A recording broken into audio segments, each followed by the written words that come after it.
আসসালামু আলাইকুম ও রহমতুল্লাহি ওয়া বারাকাতুহু। সম্মানিত দ্বীনী ভাইগণ, আমি তদবির শিক্ষা চ্যানেল থেকে আপনাদের জন্য এই জিলহজ মাসে এক মোজাররব আমল নিয়ে হাজির হয়েছি। এই পবিত্র জিলহজ মাসে আল্লাহ রব্বুল আলামিন মা হাওয়া ও বাবা আদম আলাইহিস সালামের গুনাহ মাফ করেছিলেন এবং এই পবিত্র মাসে আল্লাহর প্রিয় বান্দাগণ আল্লাহর ঘর কাবা তাওয়াফ করে থাকেন।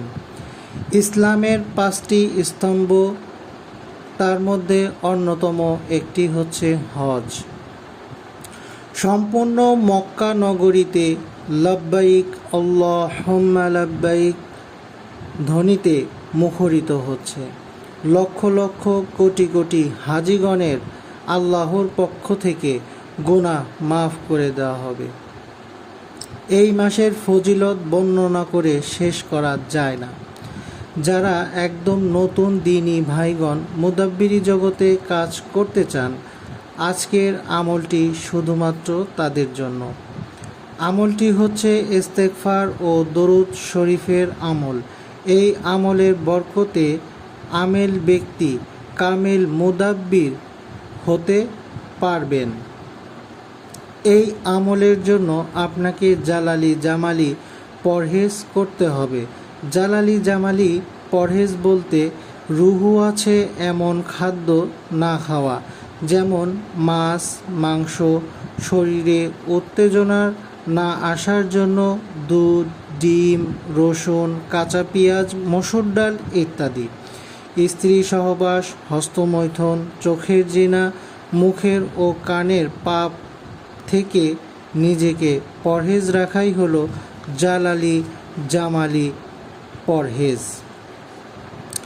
সকল প্রকার পশুর চামড়া ব্যবহার না করা, চামড়ার জুতা, মানিব্যাগ, ঘড়ি ইত্যাদি। এই আমলের জন্য আপনার দরকার হবে এহরামের কাপড়। 40 দিনের নিয়ত করে আমলে বসতে হবে। নিয়তটা হতে হবে আল্লাহর কাছে সাহায্য ও আশ্রয় প্রার্থনার জন্য।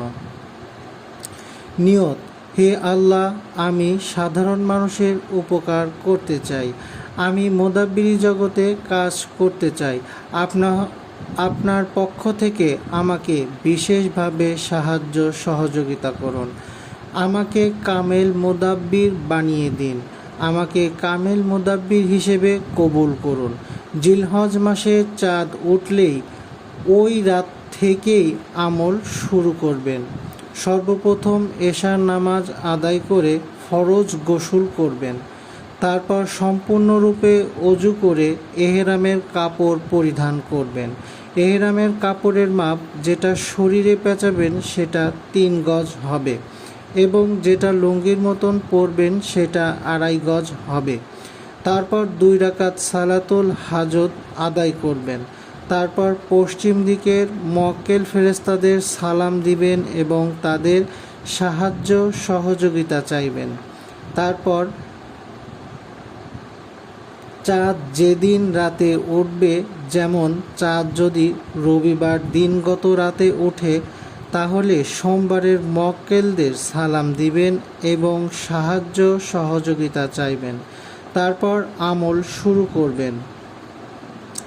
ইস্তেগফার 3125 বার পাঠ করবেন।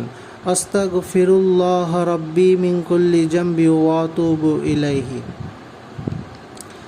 তারপর আমল শেষ হলে 10, 20, 30 মিনিট অথবা আপনার সুবিধা মতো বিরতি নিয়ে দরুদ শরীফের আমল শুরু করবেন।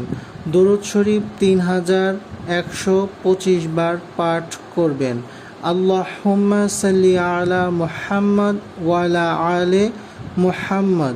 এইভাবে 40 দিন আমল করবেন। 40 দিন শেষে 1,25,000 বার পাঠ করা হবে।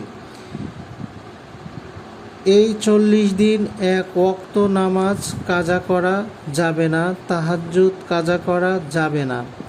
রাতে এই আমল দুটি করবেন এবং সারা দিন মনে মনে লাব্বাইক আল্লাহুম্মা লাব্বাইক তালবিয়াটি পাঠ করবেন অগণিতভাবে। পাঠ করবেন দরুদ শরীফ ও ইস্তেগফার। এই ফজিলত বর্ণনা করা আপনারা ইউটিউব, গুগল ও বিভিন্ন কিতাব পুস্তকে পেয়ে যাবেন। সংক্ষিপ্ত বলছি, দরুদ ও ইস্তেগফারের ফজিলত। একবার দরুদ শরীফ পাঠ করলে 10টি নেকি, 10টি বড় বড় গোনা, 10টি রহমতের দরজা, 10টি রিজিক এবং 10টি মর্যাদা বৃদ্ধি পায়।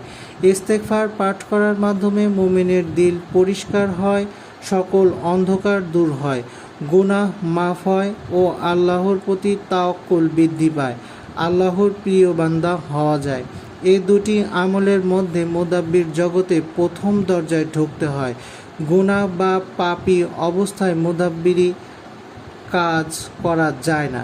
মুদাব্বিরি করতে গেলে আল্লাহর প্রিয় বান্দা হতে হয়, যাতে করে যে কোনো রোগীর জন্য দোয়া, তাবিজ, আমল, রুকাইয়া কার্যকারিতা বৃদ্ধি পায়। ইস্তেগফার ও দরুদ শরীফ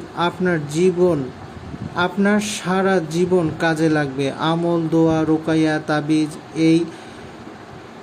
এই জন্য তদবির জগতে, মুদাব্বির জগতের প্রথম দরজাই হলো এই আমল দুটি।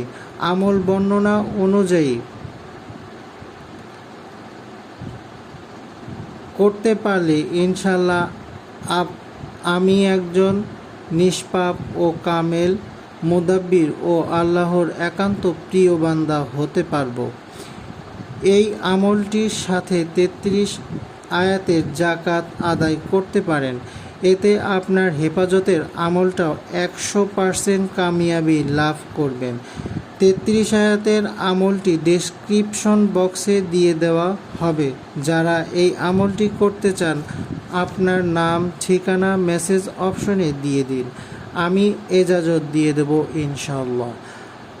আমলের মাঝে কোনো গোপনীয়তা রাখিনি, তারপরেও বুঝতে কোনো প্রকার সমস্যা হলে আমার হোয়াটসঅ্যাপ নম্বরে মেসেজ দিবেন।